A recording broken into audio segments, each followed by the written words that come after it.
Saya beri judul kebenaran firman Tuhan hari ini, kaya menjadi miskin. Kita baca dulu 2 Korintus 8 ayat 9. Karena kamu telah mengenal kasih karunia Tuhan kita Yesus Kristus, bahwa Ia yang oleh karena kamu menjadi miskin, sekalipun Ia kaya. Supaya apa? Kamu menjadi kaya oleh karena kemiskinannya. Bapak Ibu, apa makna ayat ini? Sebelum kita mengetahuinya, mari kita baca ayat 1 dan 2. Sehingga kita bisa memaknai ayat ini dengan benar. Saya akan baca ayat 1 dan 2, 2 Korintus pasal 8. Saudara-saudara, kami hendak memberitahukan kepada kamu tentang kasih karunia yang dianugerahkan kepada jemaat-jemaat di Makedonia. Selagi dicobai dengan berat dalam pelbagai penderitaan, sukacita mereka meluap. Dan meskipun mereka sangat miskin, perhatikan ada kata sangat miskin, namun mereka kaya dalam kemurahan. Bapak Ibu Saudara perhatikan di sini, berdasarkan ayat ini, Paulus sedang menyaksikan kehidupan jemaat di Makedonia. Jemaat di Makedonia ini adalah jemaat yang sangat miskin. Tapi kemiskinan mereka bukan dikarenakan kesalahan mereka, malas bekerja, tidak bertanggung jawab dan sebagainya. Bukan karena itu kemiskinan yang dialami oleh jemaat di Makedonia. Tapi karena ketaatan mereka kepada Kristus, karena iman mereka kepada Kristus, makanya mereka menjadi sangat miskin. Sampai hari ini pun daerah-daerah di mana orang Kristen dianiaya, kita tidak akan melihat orang Kristen yang sangat kaya raya, Bapak Ibu. Jangankan di daerah orang Kristen dianiaya. Di Indonesia ini susah sekali orang Kristen untuk mencapai pangkat-pangkat tertentu atau berada di posisi-posisi tertentu. Ditanya dulu agamanya apa? Agamanya Kristen. Ya cukup jenderal bintang 1. Susah sekali, apalagi di daerah-daerah di mana orang Kristen dianiaya seperti jemaat di Makedonia. Tidak mungkin mereka kaya. Mereka menjadi miskin karena ketaatan mereka kepada Kristus. Nah, Bapak Ibu Saudara perhatikan, sebagaimana jemaat di Makedonia menjadi miskin karena ketaatan kepada Kristus, demikianlah Kristus menjadi miskin karena ketaatannya kepada Bapa. Sekali lagi, sebagaimana jemaat di Makedonia miskin karena ketaatannya kepada Kristus, demikianlah Kristus menjadi miskin karena ketaatannya kepada Bapa. Inilah makna pertama dari 2 Korintus 8 ayat 9 yang baru saja kita baca. Kristus yang kaya menjadi miskin karena ketaatannya kepada Bapa. Yang setuju katakan amin. Bapak Ibu, sebenarnya kapan sih Yesus menjadi miskin? Ada yang mau jawab? Kapan Yesus menjadi miskin? Tepatnya kapan? Pada saat dia menjadi manusia. Dia yang kaya, maha Bapak Ibu, dia adalah Tuhan. Dalam kealahannya, oh dia sangat kaya, tapi dia menjadi miskin. Kapan? Saat dia menjadi manusia. Saat dia menjadi manusia, dia terbatas, Bapak Ibu Saudara. Saat menjadi manusia, dia dicobai, menderita sama seperti jemaat di Makedonia. Bahkan ketika dia mati di kayu salib, dia menjadi hina dan rendah. Sama persis seperti orang yang sangat miskin. Bapak Ibu, dari makna yang pertama ini saya menyayangkan kalau ada orang tertentu atau golongan tertentu yang menghina kematian Kristus di kayu salib. Sangat disayangkan Bapak Ibu. Mereka katakan Tuhan kok lemah, Tuhan kok mati, Tuhan kok pakai kolor telanjang dan seterusnya. Mereka menghina kematian Kristus di kayu salib. Sayang sekali Bapak Ibu. Dengan seenaknya mereka menghina sama seperti ketika seorang menghina orang yang miskin. Wah, dihina bertubi-tubi. Padahal seandainya saja mereka percaya bahwa Kristus itu yang kaya menjadi miskin karena ketaatannya kepada Bapa, gak mungkin orang-orang seperti ini berani menghina Bapak Ibu. Sebaliknya mereka akan menaruh rasa hormat yang paling tinggi untuk Kristus. Mereka akan menyembah kepada Kristus. Saya kasih contoh, ada seorang raja dalam keagungannya. Dia menjadi rakyat biasa, Bapak Ibu.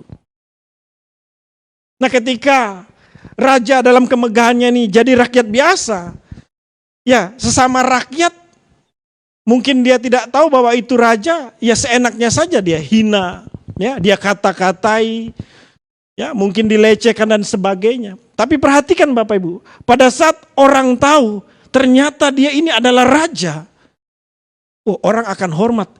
Ternyata dia raja. Ternyata dia kaya. Nah, makanya tadi saya katakan, sangat disayangkan kalau ada orang tertentu, golongan tertentu yang menghina Yesus.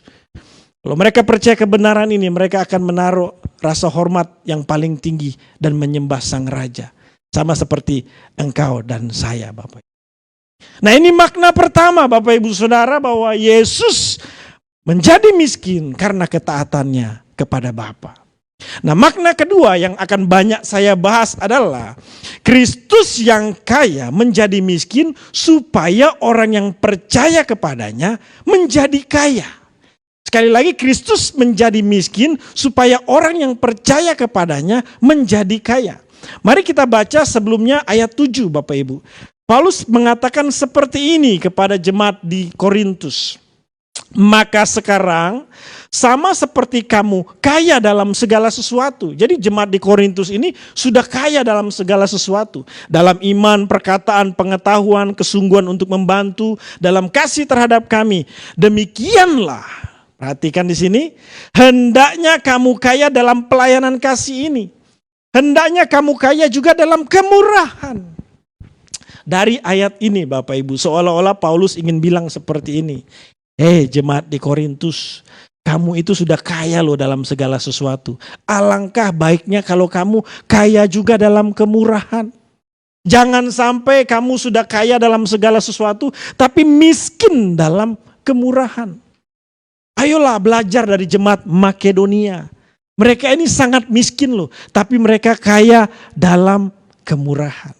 Nah Bapak Ibu, dari ayat 7 ini dapat saya simpulkan bahwa seperti maksud Paulus yang menginginkan jemaat di Korintus menjadi kaya dalam kemurahan, demikianlah maksud Tuhan yang kaya itu menjadi miskin supaya engkau dan saya yang percaya kepadanya kaya juga dalam kemurahan. Bapak Ibu sudah ngerti nggak? Yang ngerti katakan amin. Nah inilah pesan Paskah yang harus kita dengar setiap tahun, yang harus kita terima setiap tahun. Sehingga ayat ini tidak dibelokkan menjadi jauh. Dia yang kaya rela jadi miskin supaya aku jadi kaya dalam materi. Supaya aku yang jadi Kristen percaya Yesus dari yang gak punya mobil jadi punya mobil. Supaya aku ketika aku datang ke gereja rajin berdoa, aku yang tadi gak punya rumah, yang gak punya jodoh, punya jodoh, dan seterusnya. Ayat ini kok dihubungkan dengan perkara-perkara jasmani dan materi.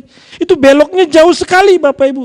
Padahal maksud kebenaran ini, seperti Paulus ingin jemaat di Korintus kaya dalam kemurahan, demikianlah Kristus yang kaya jadi miskin supaya jemaat Tuhan, orang Kristen kaya juga dalam kemurahan. Yang mau katakan amin.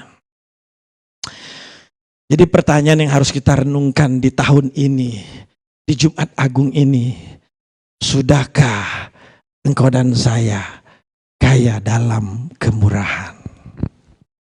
Coba tanya dalam hati kita, sudah belum saya kaya dalam kemurahan? Sudah belum jemaat Tuhan di tempat ini kaya dalam kemurahan? Setiap tahun kita merayakan Paskah, mendapat pesan-pesan yang luar biasa, tapi seringkali kita terlewat Bapak Ibu.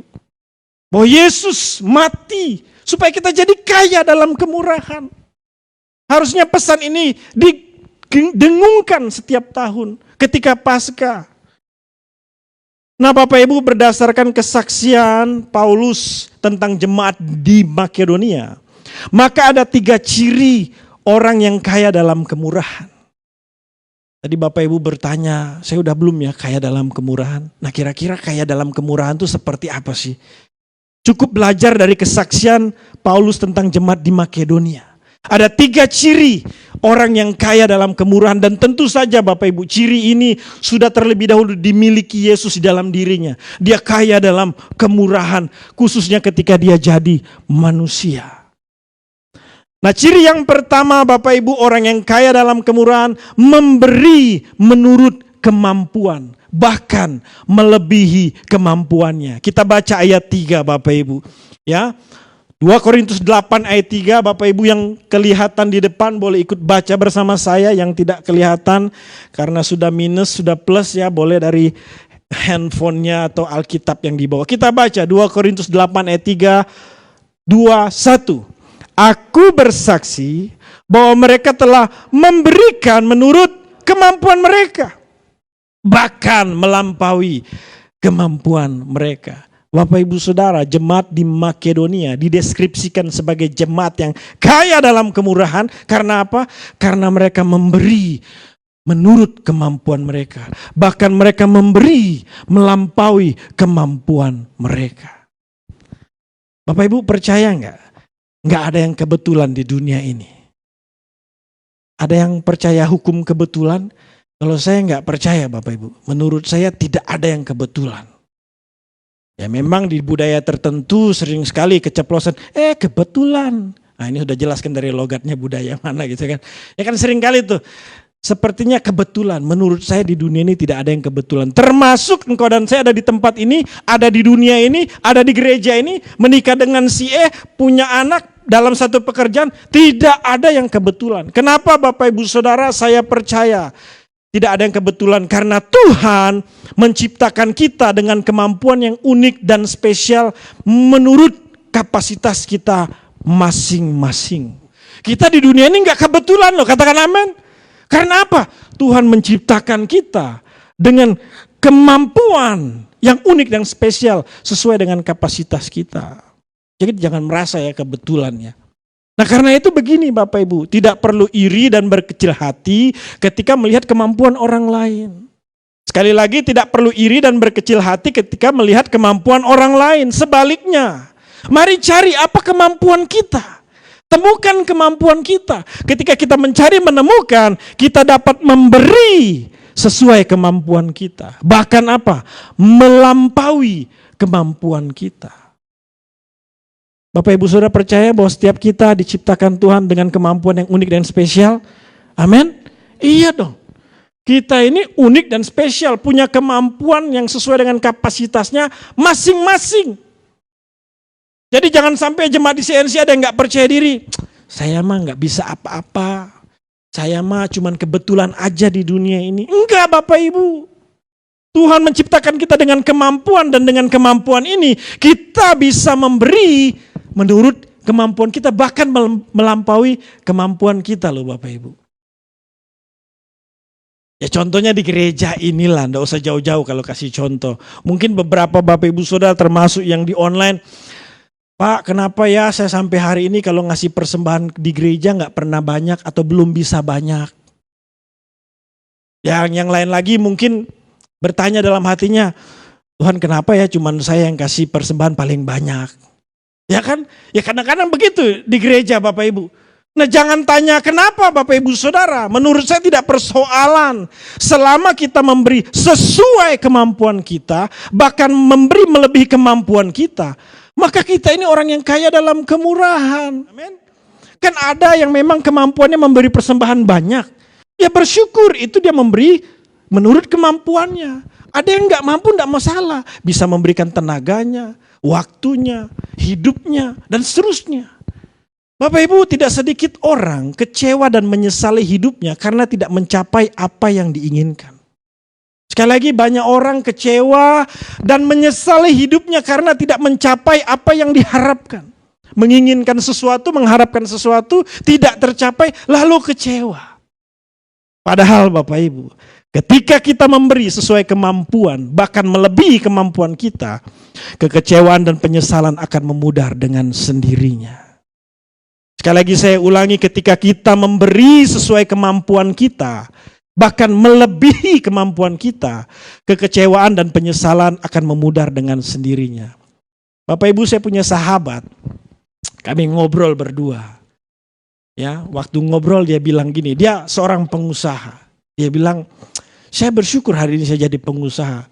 Tapi semacam ada penyesalan dalam diri saya. Kenapa? Karena dia juga bercita-cita atau berkeinginan menjadi gembala seperti saya, Bapak Ibu. Jadi dia curhat, cerita-cerita nih. Terus saya bilang seperti ini, kamu itu nggak jauh dengan saya, kebalikannya. Saya juga hari ini mengembalakan, pengen juga seperti kamu jadi pengusaha. Saya bilang seperti itu Bapak Ibu. Tapi saya tutup dengan satu kalimat yang baru saja saya sampaikan. Hidup ini nggak perlu kecewa dan tidak ada yang perlu kita sesali. Kalau apa? Kamu jadi pengusaha, memberi sesuai dengan kemampuan, bahkan melebihi kemampuan. Saya sebagai gembala, memberi sesuai kemampuan, bahkan melebihi kemampuan. Hidup tidak ada yang perlu disesali, dikecewakan. Bahkan itu akan memudar dengan begitu saja. Ketika kita memberi sesuai kemampuan kita, bahkan melebihi kemampuan kita. Yang percaya katakan amin. Ini pesan Paskah Bapak Ibu, kita kaya dalam kemurahan. Artinya apa? Cirinya apa? Memberi melampaui kemampuan kita atau sesuai dengan kemampuan kita. Nah, inilah makna yang pertama. Makna yang kedua Bapak Ibu, orang yang kaya dalam kemurahan memiliki kerelaan. Sama-sama katakan kerelaan. Mana ayatnya? Kita lihat ayat 4 Bapak Ibu. Dengan kerelaan sendiri mereka, maksudnya jemaat di Makedonia ini, meminta dan mendesak kepada kami supaya mereka juga beroleh kasih karunia untuk mengambil bagian dalam pelayanan kepada orang-orang kudus. Jadi jemaat di Makedonia ini punya satu kerelaan yang luar biasa Bapak Ibu. Itulah sebabnya mereka disebut sebagai jemaat yang kaya dalam kemurahan. Karena apa? Memiliki kerelaan. Nah, menurut saya ini yang belum dimiliki oleh jemaat di Korintus. Nanti Bapak Ibu Saudara lihat ayat ke-8. Paulus bilang dia mau menguji nih ketulusan hatinya, kerelaannya. Jadi jemaat di Korintus sudah kaya Bapak Ibu, kaya dalam segala sesuatu. Tapi belum punya yang namanya kerelaan, kindness, ketulusan, goodness, gentleness. Bahasa Inggris lebih keren Bapak Ibu. Ini yang gak dimiliki oleh jemaat di Korintus. Artinya apa Bapak Ibu? Belum tentu orang yang kaya dalam segala sesuatu, kaya dalam kemurahan.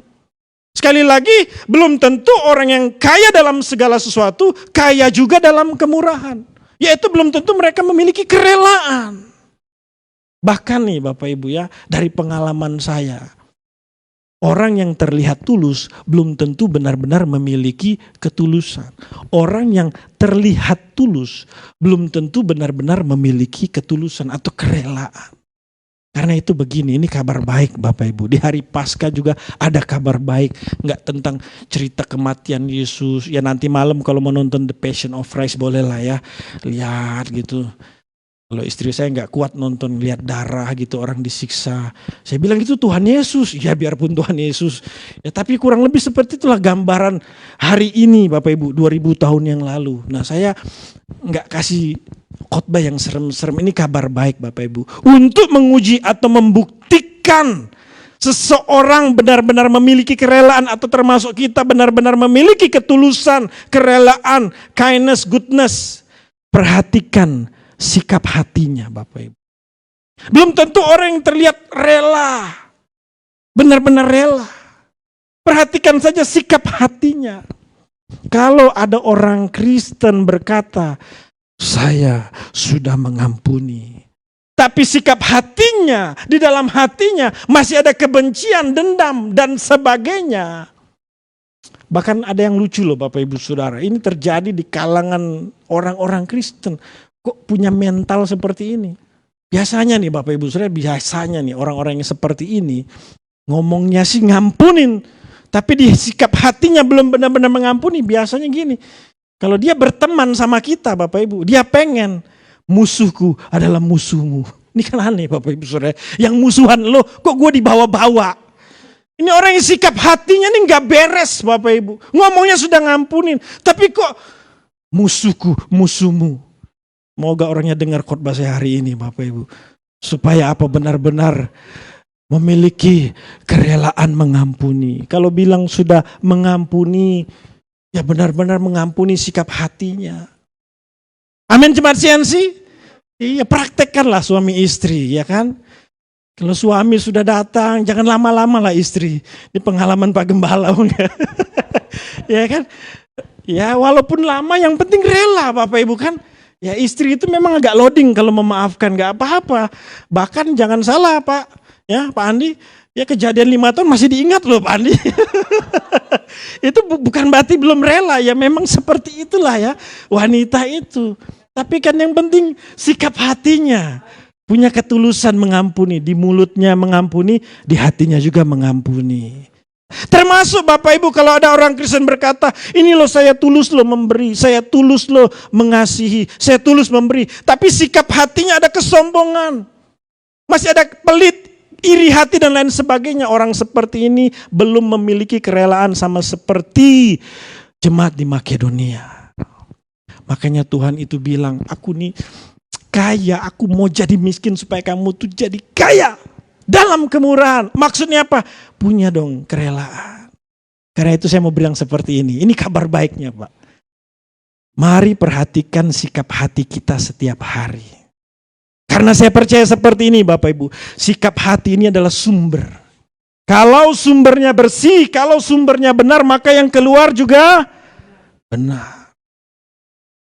Sekali lagi saya ulangi, mari perhatikan sikap hati kita setiap hari. Karena sikap hati adalah sumber. Kalau sumbernya bersih, benar, baik, maka yang keluar juga pasti benar, baik, suci, kudus. Semua bersumber dari sikap hati kita. Bapak Ibu Saudara, Tuhan Yesus yang kaya menjadi miskin sudah membuktikan kerelaannya. Berdasarkan Filipi 2 ayat 5-8 dikatakan, hendaklah kamu dalam hidupmu bersama menaruh pikiran dan perasaan juga yang terdapat dalam Kristus Yesus. Ayo dong orang Kristen, punya kerelaan yang sama seperti Kristus. Walaupun dalam rupa Allah, dia kaya Bapak Ibu, tidak menganggap kesetaraan dengan Allah itu sebagai milik yang harus dipertahankan. Dia tidak pertahankan kekayaannya. Tapi apa? Dia mengosongkan dirinya, mengambil rupa seorang hamba dan menjadi sama dengan manusia. Miskin. Miskin waktu dia jadi manusia Bapak Ibu. Dan dalam keadaannya sebagai manusia, di sini kerelaannya. Dia merendahkan dirinya dan taat sampai mati. Bahkan sampai mati di kayu salib. Wah, waktu saya tahu kebenaran ini Bapak Ibu, saya juga bertobat. Kadang-kadang pendeta ini, apalagi udah pakai jas gini kan, wah kayak malaikat Bapak Ibu Saudara ya. Kayaknya udah paling bener. Padahal sikap hatinya kadang-kadang gak rela. Tapi belajar dari Yesus, saya bertobat, Tuhan. Saya mau seperti Engkau Yesus. Kalau jemaat di Makedonia kaya dalam kemurahan, jemaat di Korintus juga diingini Paulus kaya dalam kemurahan, termasuk saya Tuhan. Yang mau memiliki kerelaan katakan amin. Nah yang terakhir Bapak Ibu ya, kalau kata Pak James biasa ada kata terakhir itu ada sukacita Bapak Ibu Saudara ya. Saya heran memang kata terakhir itu penuh kuasa ya.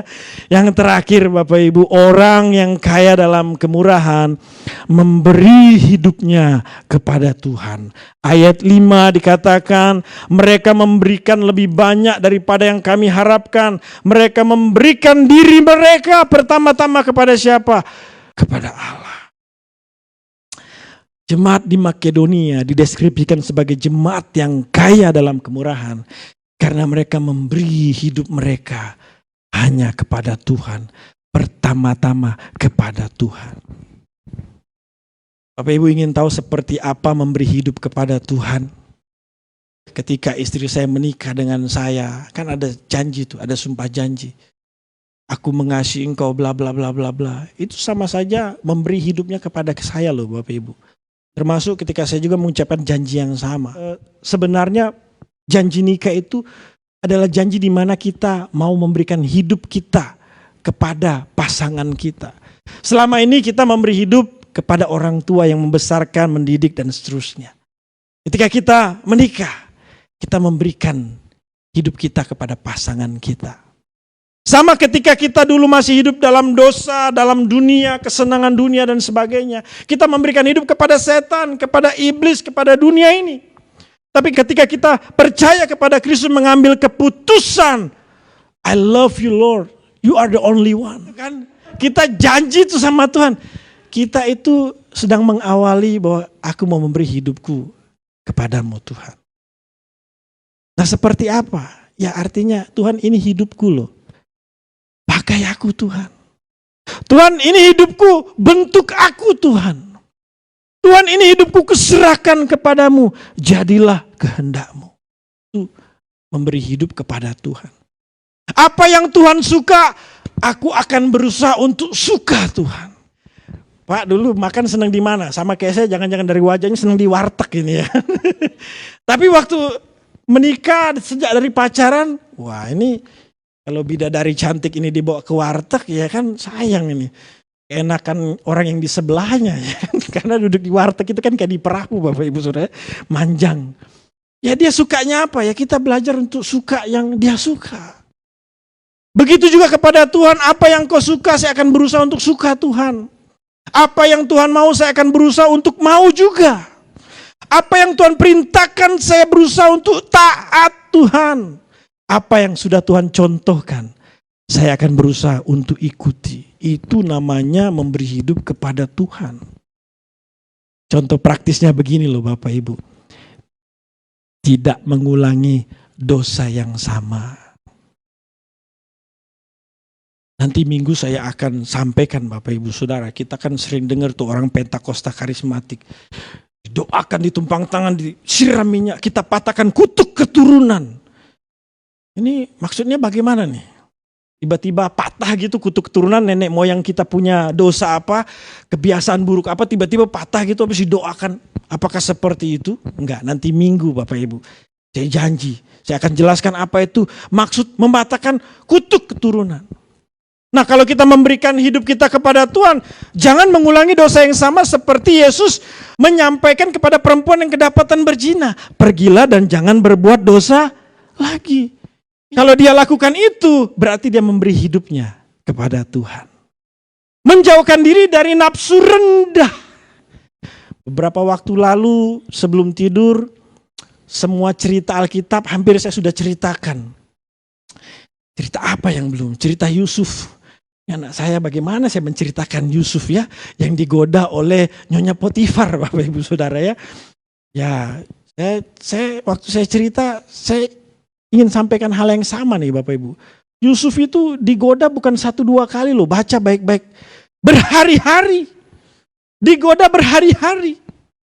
Bisa bayangkan Bapak Ibu, bagaimana cara Nyonya Potifar menggoda Yusuf. Ya macam-macam pasti cara Nyonya Potifar menggoda Yusuf berhari-hari. Namun Yusuf memutuskan tidak menjatuhkan dirinya kepada nafsu rendah, tapi menjauhkan dirinya dari nafsu rendah. Dia lari Bapak Ibu. Ini bentuk hidup Yusuf diberikan kepada Tuhan. Makanya ya ada satu ayat loh di Yusuf itu, baca Bapak Ibu. Waduh, saya waktu baca itu ini berlaku juga buat saya Tuhan. Dikatakan apapun yang Yusuf lakukan itu berhasil. Sebab Tuhan menyertai dia. Saya akan cerita sama anak saya.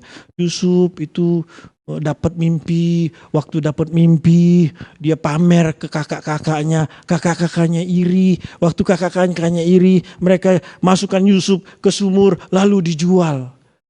Sampai di sini aja nasib Yusuf udah gak jelas nih Bapak Ibu. Tapi waktu dijual jadi budak, masuk ke rumah Potifar.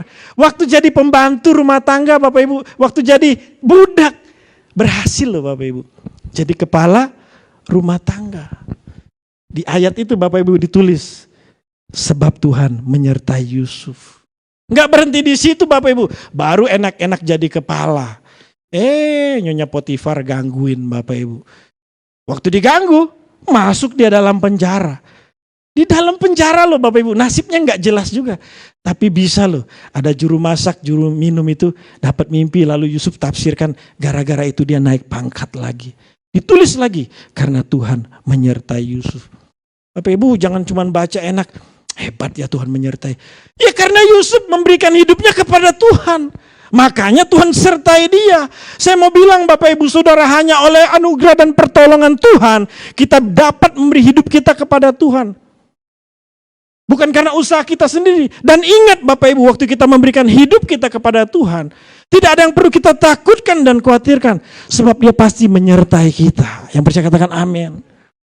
Kita memberi hidup kepada presiden aja dijamin Bapak Ibu. Rumah, tempat, gaji. dan sebagainya. Dijamin memberi hidup kepada presiden. Kita memberi hidup kepada Allah yang luar biasa. Kok khawatir, kok takut, kok tiap minggu yang dikhotbahkan cuman berkat. Aduh. Dari kebenaran hari ini Bapak Ibu, makna yang ketiga ini, ayo kasih hidup kita pada Tuhan. Nanti bagian ini hari Minggu saya akan ulangi Bapak Ibu. Seperti apa memberi hidup kepada Tuhan itu. Di akhir kebenaran ini saya ingin ingatkan bahwa Yesus yang kaya menjadi miskin karena ketaatannya kepada Bapa. Supaya apa Bapak Ibu? Supaya engkau dan saya kaya dalam kemurahan. Orang yang kaya dalam kemurahan memberi menurut kemampuannya, bahkan melebihi kemampuannya. Orang yang kaya dalam kemurahan memiliki kerelaan dan memberi hidupnya kepada Tuhan.